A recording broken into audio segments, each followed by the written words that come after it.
Welcome everyone to the Aggregators and Brands podcast.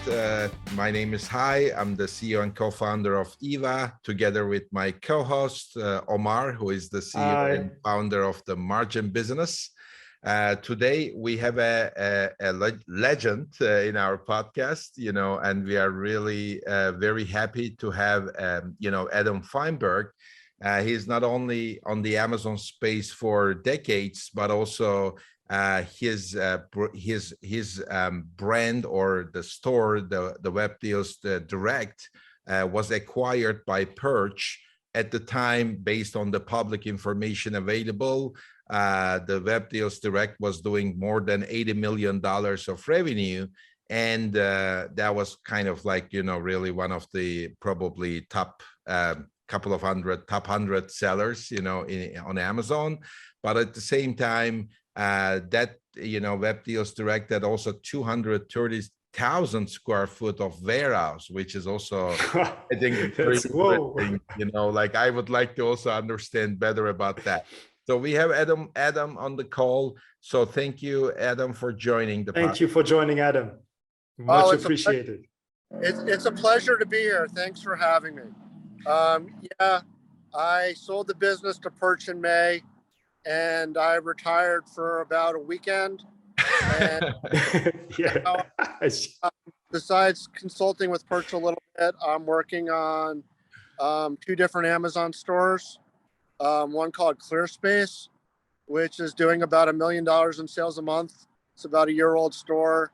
And then we have another called Britech, where we're going to sell some higher-end products like vacuum cleaners, area rugs, canopy tents, and that store will be ramping up like probably in the spring mostly.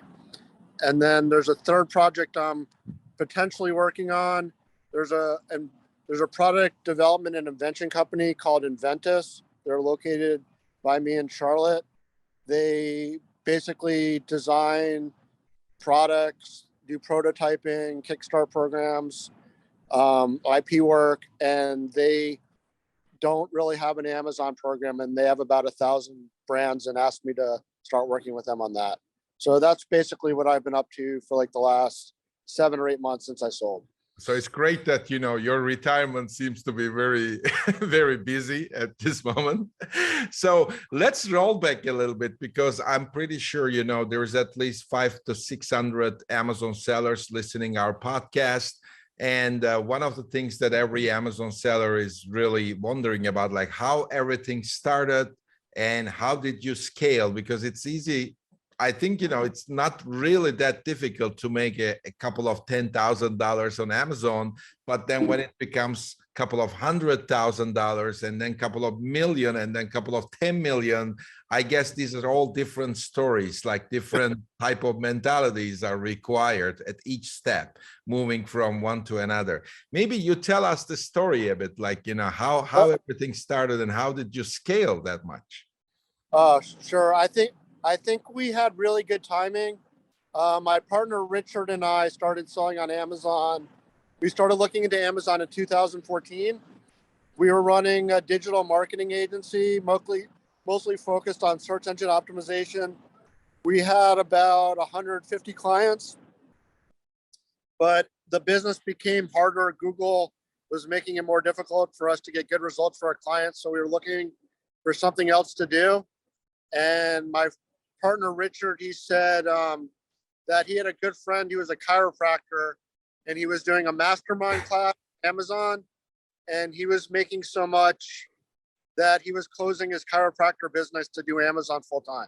Okay. So, and all he was doing was importing some swimming products from China for less than $1 and making, hundreds of thousands of dollars on Amazon a month. So we figured we should try this. So I told Richard to stop working on the digital business and focus on Amazon. We started selling in the UK. We didn't start with like a tremendous budget, maybe like 30,000 bucks, 40,000. We launched like 2 or 3 SKUs at once. And our goal was very small, like 10 sales a day, $10 profit a day equals $3,000 profit a month. and then like repeat 10 times, and then we have a pretty good living. Right. So if we can make 30,000 a month each and split it. And on about the fourth product, we launched a vacuum storage bag brand called Space Saver, and it did pretty well in the UK. It wasn't number one right away, maybe like the fourth seller, but we thought it was our best product, and we were making like maybe $10,000 profit a month. We decided we'll take a chance in the US. So we sent 5,000 units to the US. We were very cheap. We didn't even do custom packaging because we didn't want to waste money. They said it was going to cost like $5,000 for a custom poly bag. We got like plastic bag and then like a cardboard insert. We went on to Amazon, like Review Trader, when you were allowed to give away products, like before they changed the policy. We gave away like 1,000 units, maybe 800 reviews. And the next week we were number one on Amazon. Wow. Which was like beyond our wildest dreams to be number one in a category in the US. We were selling like 150 units a day. And we got hooked based on that.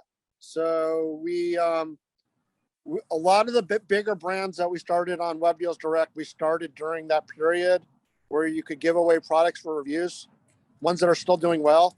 So I think we had really good timing on that. Eventually, Amazon deleted all those type of all those type of non-paid reviews, but it definitely gave us like a big head start.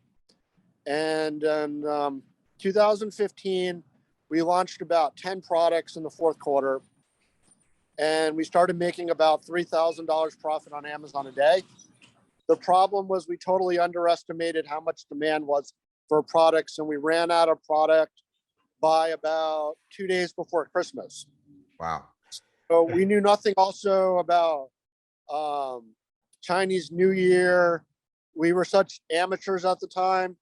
So we started like doing reorders, and we were told we would get everything back in stock for like March because we missed the boat. We didn't know what we were doing. So in 2016, we started up again, seriously selling in about March, and we did $10 million in sales. At the time, it was still just me, Richard, and we had one staff, all just from our laptops working at home. We just used like third-party logistics, third-party designers. We just found all our suppliers on Alibaba, really nothing fancy. We were using this 3PL called FBA Forward in the United States. And all of a sudden, I got a phone call from them. I was like one of their biggest clients in 2017. And they said, I have bad news. We're going out of business. So you can like pick up your stuff from our closed building and figure out what to do with it on your own. So that's when we on logistics. It was kind of like out of necessity. So that really frightened us to using any other third parties at the time. So we brought in my partner moved from the UK to California the year before, and a lot of his family was there, including his sister-in-law. So it became like a real family affair. It was their first warehouse was like 10,000 square feet. It was Rich's sister-in-law and her fiance. We had no staff, and whenever we had a truck delivery, we went down to Home Depot and we were like hiring like illegals to like help us unload the trucks. So I mean, we started really small. I just want to give the impression of what it was really at. We were really bootstrapping and really just struggling to keep up with the business. Even though the business like did 10 million the first year and like 20 million the second year, we had like no cash to show for it at all. Every single dime was like going back into the business. So we did kind of two things. In middle of 2017, we wanted to keep launching products because they were doing well. We had no money. We went to the bank. We told them the business was making like $2 million already halfway through the year. We asked them for money. Bank of America, they would loan us no money. We went to a bunch of small banks. We eventually could borrow $500,000, which to us was disappointing. So we started taking investors from like friends and family. So we raised about $2 million from friends and family. And that's how we continued to launch our business for like the next couple of years, honestly, because the amount of credit that we could get access to was very little. And still, honestly, we're making all this money. We're not buying nicer cars. We're not buying nicer homes. If you want to scale your Amazon business, you have to really make sacrifices, to be honest. Right. And we went to the Prosper show, Rich and I, in 2018 in the summer. And we met, I don't want to give the gentleman's name away or his business, but we met a gentleman that really changed our lives as far as our business. We were at a happy hour for bigger sellers.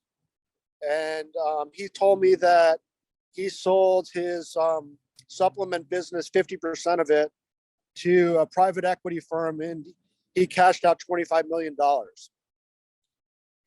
And now he was able to grow the business as much as he wants because the private equity would invest in whatever products he can show a business case for. And he no longer had problems. Like, not only did we have the problems, like we weren't paying ourselves very much, like we were scared to pay our tax.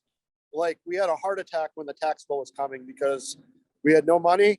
So those were all the types of problems we thought this could solve for us. And he said that the private equity firm had no interest in running the business day to day. They had no knowledge of Amazon, and he was running it the same as before, but he was making a salary, and now he was like multi-millionaire, tens of millions of dollars. So within 5 minutes of talking to him, I wanted to be him. He was like my dream person. So Richard and I contacted a bunch of investment banking firms to try to find someone to represent us to sell our business. And we found two that were potentially interested. One of them told us, fill out a 50-page questionnaire and maybe we'll take you. Okay. And then Gulfstar Group, who we ended up using, they said, we've never sold an e-commerce business, but we've sold tons of businesses your size. We think this could be the next new thing, and we'll come out to California and see your visit. We want to see your business in person and meet you next week. So we picked them. So this was like before aggregators, or at the very beginning when I never heard of Thrasio, who's like the first aggregator. I wasn't trying to sell the business. We just wanted to like sell 50% of it, generate some cash for ourselves, and like develop like some possibility to get access to capital to grow. So we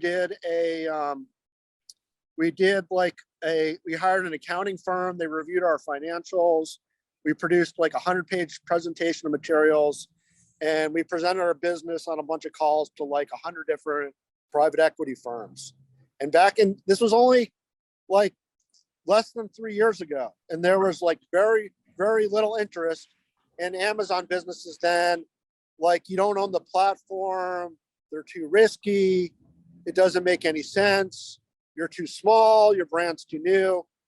At the end of the day, out of like hundreds of firms, we got like 3 of them to come visit us in person.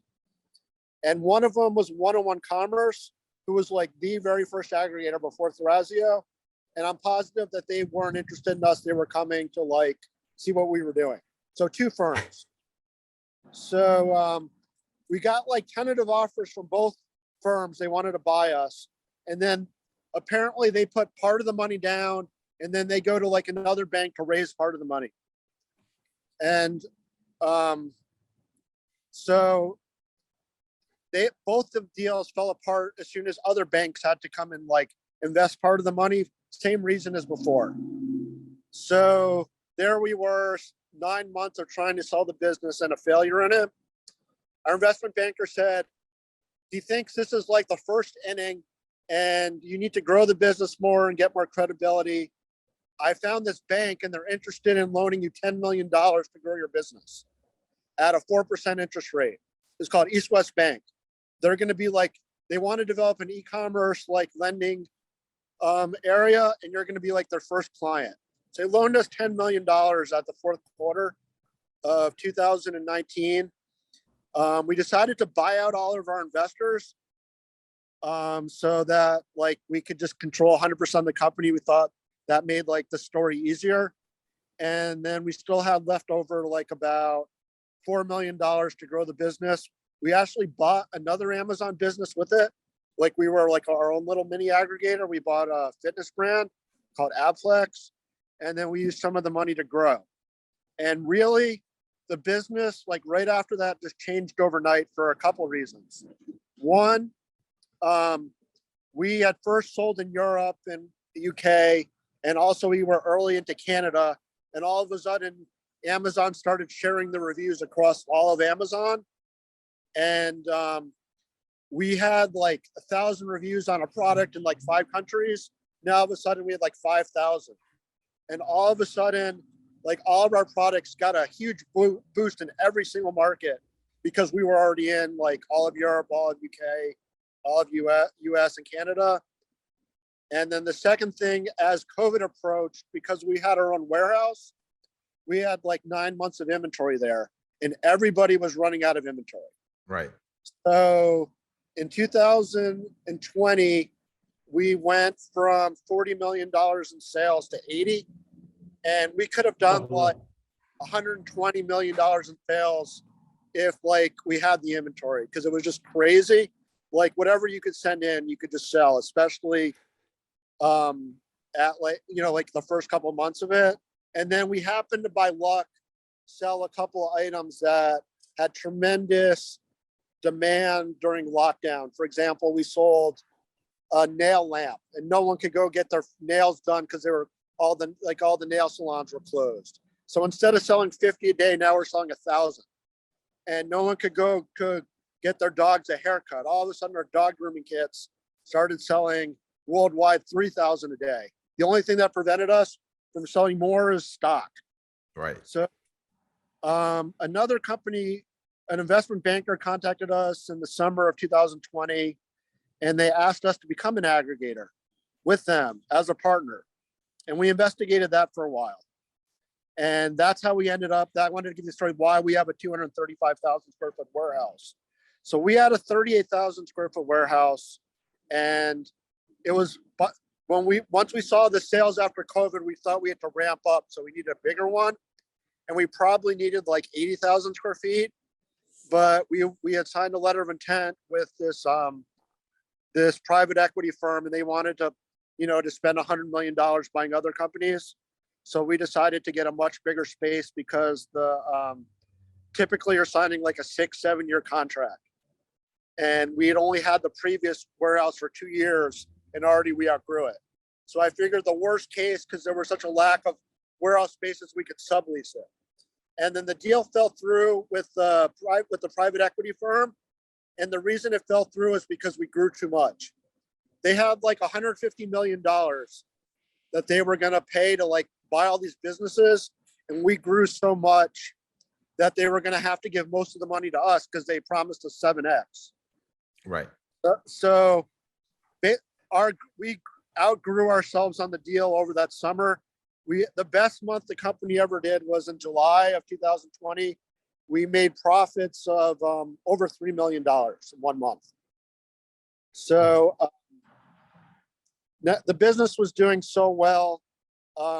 We decided to go back to private equity now and sell again, because they said our sales were too low. You need to be over $10 million. You're too young.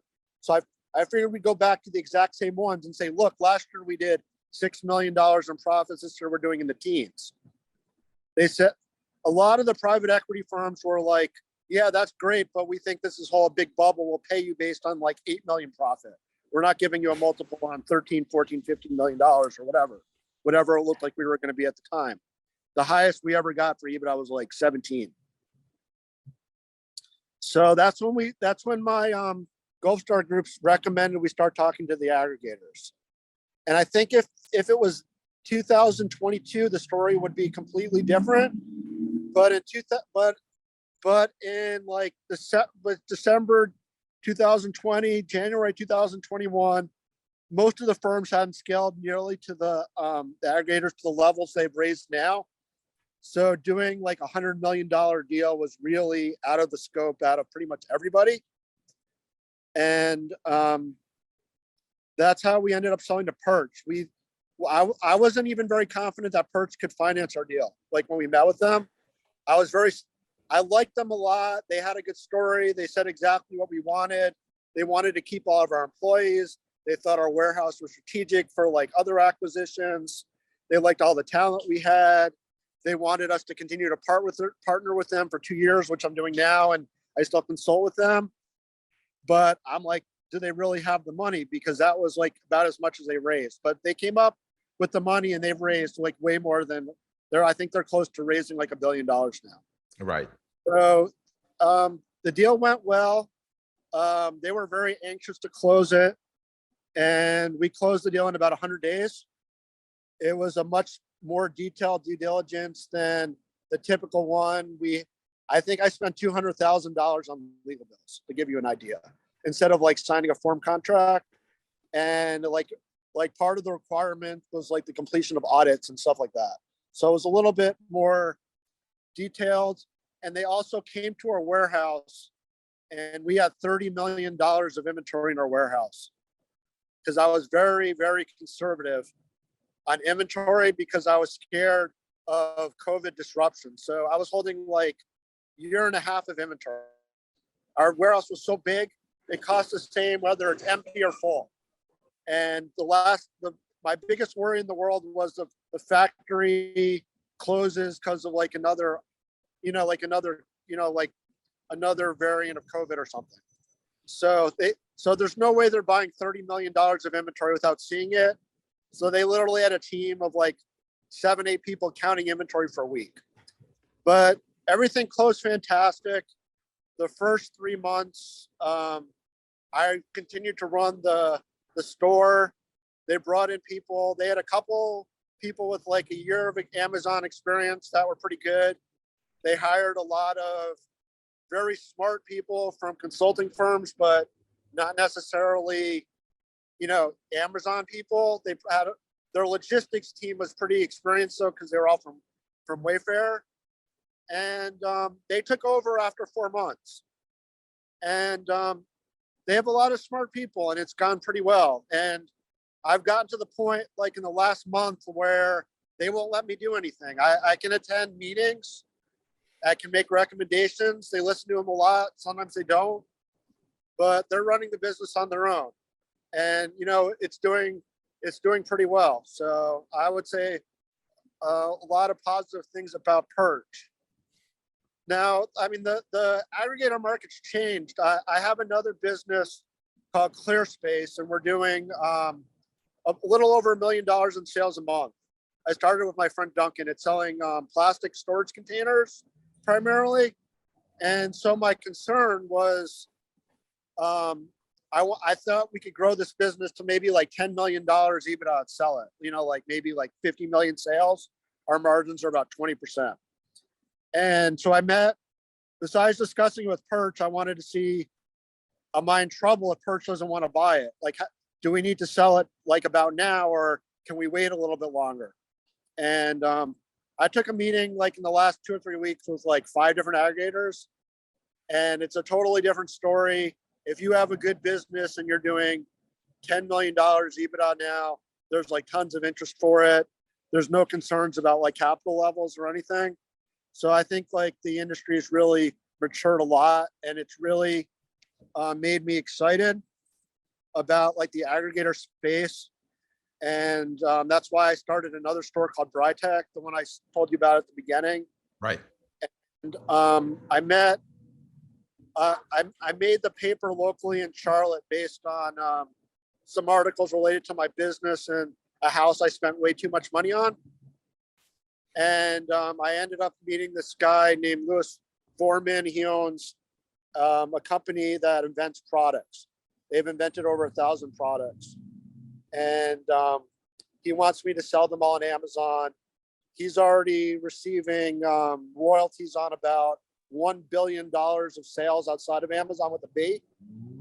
They're the biggest sponsor of Kickstarter campaigns in the world. They've put 12 people on Shark Tank, the famous television show. And I'm going to be working with them. So I'm like working on ramping up a team. If it goes well, we're going to have to hire a lot of people because He has literally 1,000 brands. I don't know if 300 or 400 or 500 of them are appropriate for Amazon, but it's going to be a pretty large number. And they have private equity numbers for backing that's similar to like all these big aggregators. So the two stores I'm working on are exciting, but I might end up working on something really big. We have a letter of intent coming, and I've met with their equity guys a bunch of times. So I'm pretty excited about that. Those are the types of things I'm doing.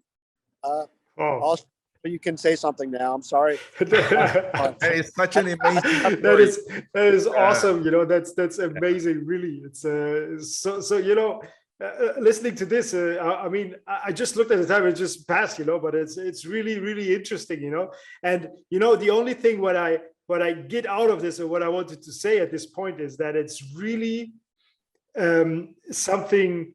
Out of this all businesses, you know, of these Amazon businesses, like your businesses, like others. I mean, there will be not so many others which sell the company for such an amount of money, but there's other businesses which come out of another businesses. So we get a whole other ecosystem out there, which is amazing, you know, because there is so much space, there are so much things created out of this Amazon business, you know, that it makes me really excited to look what is going to happen in the next years, you know. Yeah, I think honestly, the right side to be on is to be on the seller side, the product innovator person. It's not the aggregator. I think the opportunities where you can make a tremendous return. I mean, just to give you the math at ClearSpace. We're in ClearSpace for like maybe $3 million initial money. Now we got some bank loans for a couple $1 million, and maybe like in a year and a half, 2 million, we're selling it for $60 million. So where else can you turn $3 million into $60 million in 3 or 4 years? And you're doing it. I'm in my t-shirt. I'm in my sweatshirt. I'm talking outside of a restaurant. I don't have a fancy office. I work in my house out of my phone. So, you know, exactly. It's fantastic. And really, like, I think the aggregator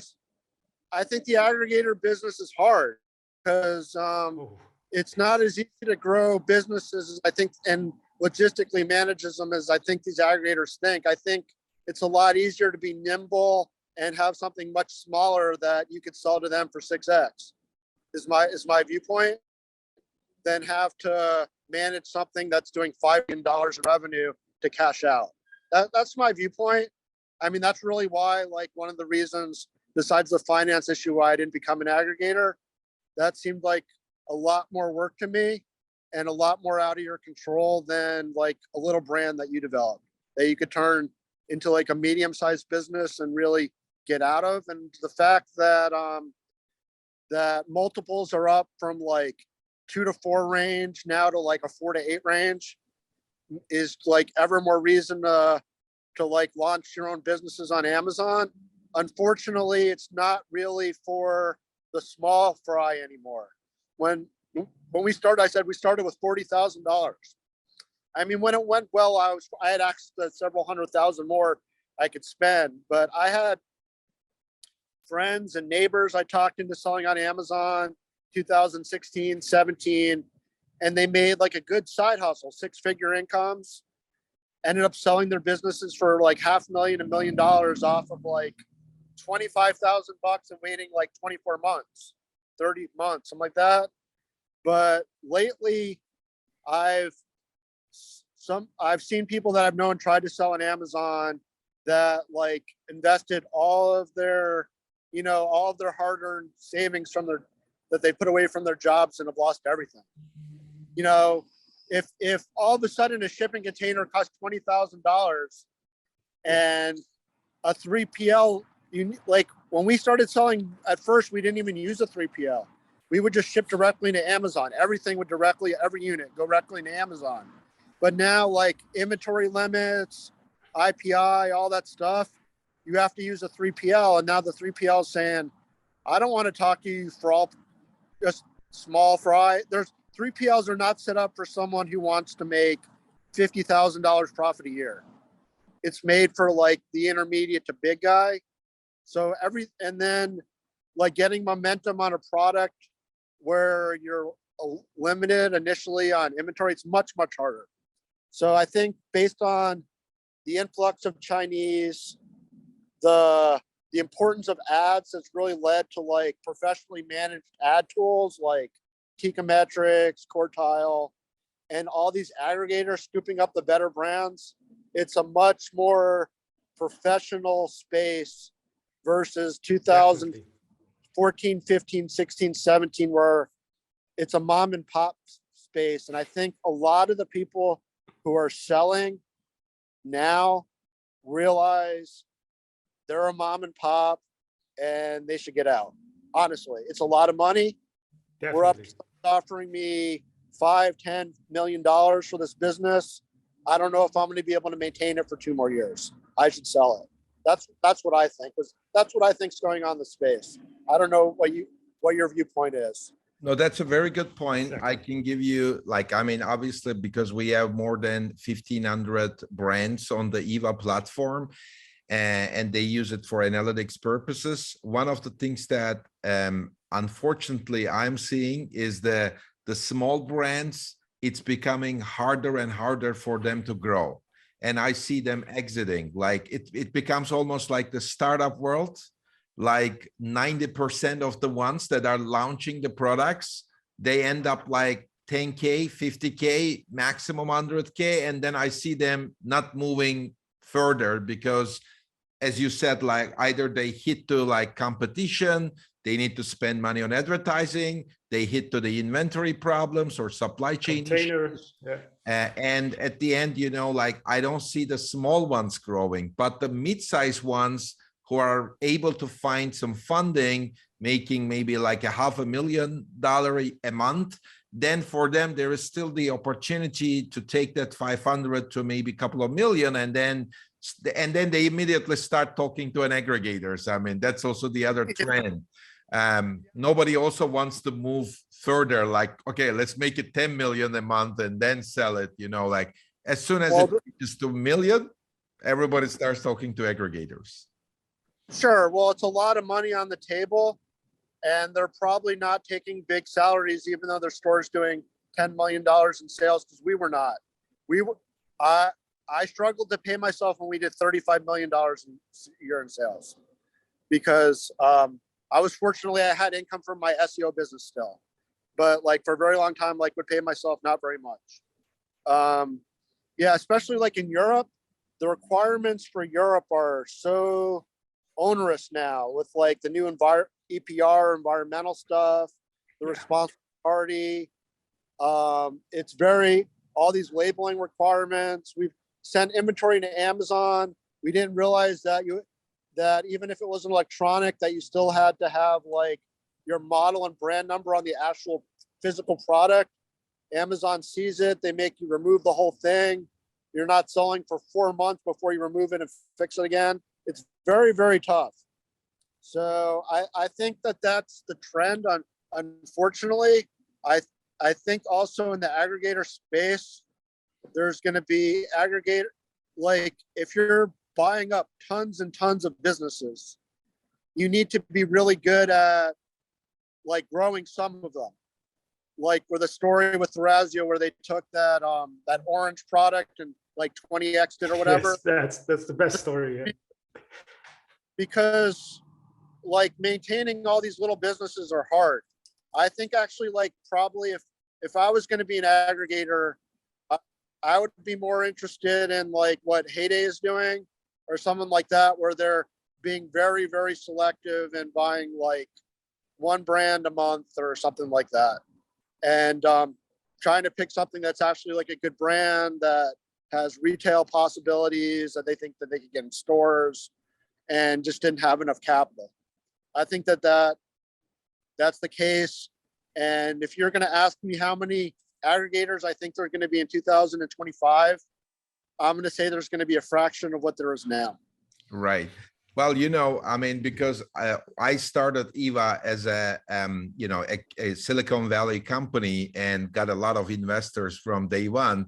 And you know how the VCs are. I'm pretty sure that a lot of aggregators, they are funded by the venture capital as well. And then for the venture capitalists, if you show them 3-4 times growth, it's not enough. They want to, get you like month on month, 30%, 40% growth. And that's one of the reasons that I see the aggregators want to spend the money. They try to close fast as much as possible. They hire a lot of people every day. I'm seeing, on LinkedIn. And then one of the things that we always talk with Omar, right now, even the aggregators have 6 to 7 people per brand. It's kind of the average, which is very much not what's going on with, like, as you said, even when you were making millions of dollars, still it was a couple of people probably running the whole show rather than, maybe 10, 15 people, so that's kind of a hard job, but yeah, it's amazing. I think at Perch, they have what I was doing spread across like over a dozen people. Yeah. Wow. Right. For such a big brand, that's not a lot of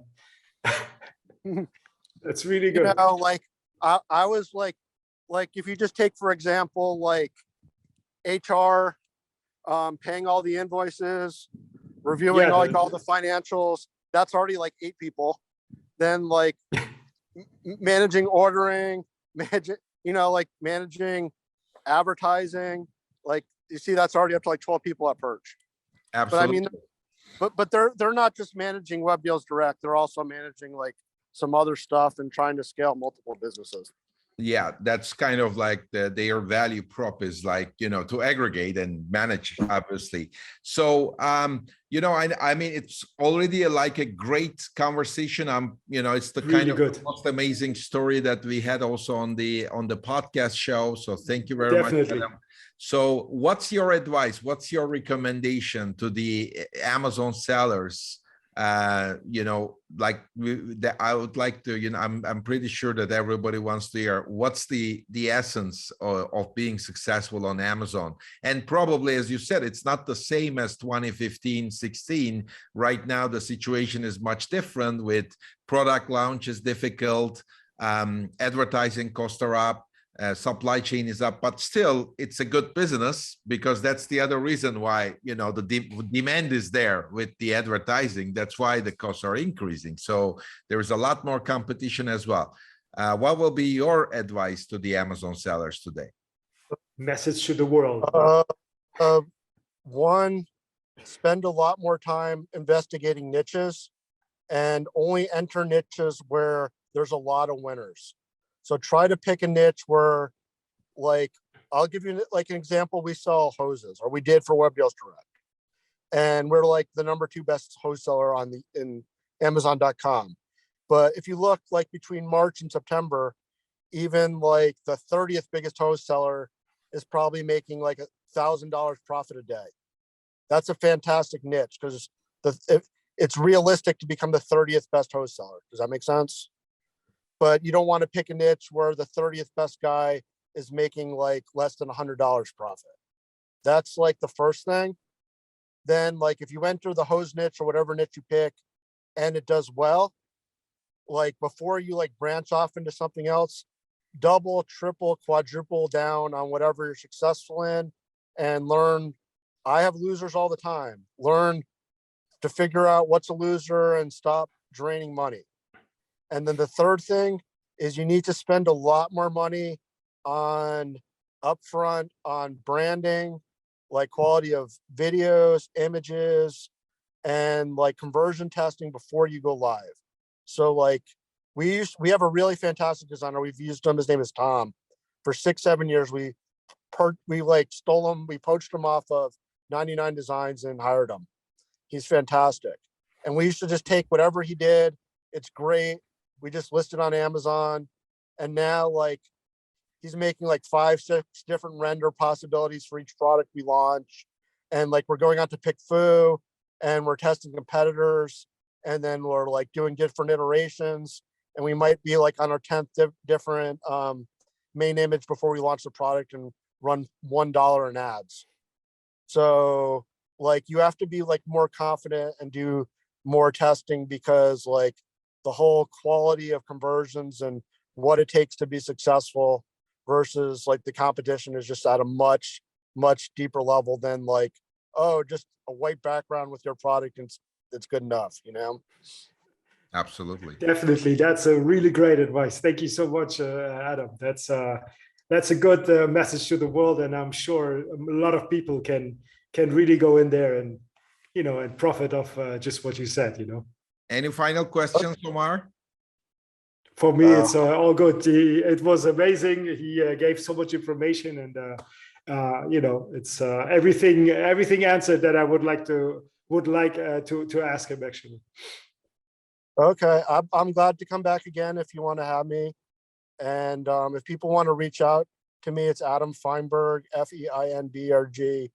I'm active on LinkedIn. If you want to add me, I accept everyone. If you message me and it's relevant and you want to talk about Amazon, I get back to most people, as long as it seems reasonable. So look forward to people reaching out. Thanks a lot and have a good weekend. All right, bye-bye. Great. Thank you, Thank Adam. you so much, Adam. Thank Bye-bye. you.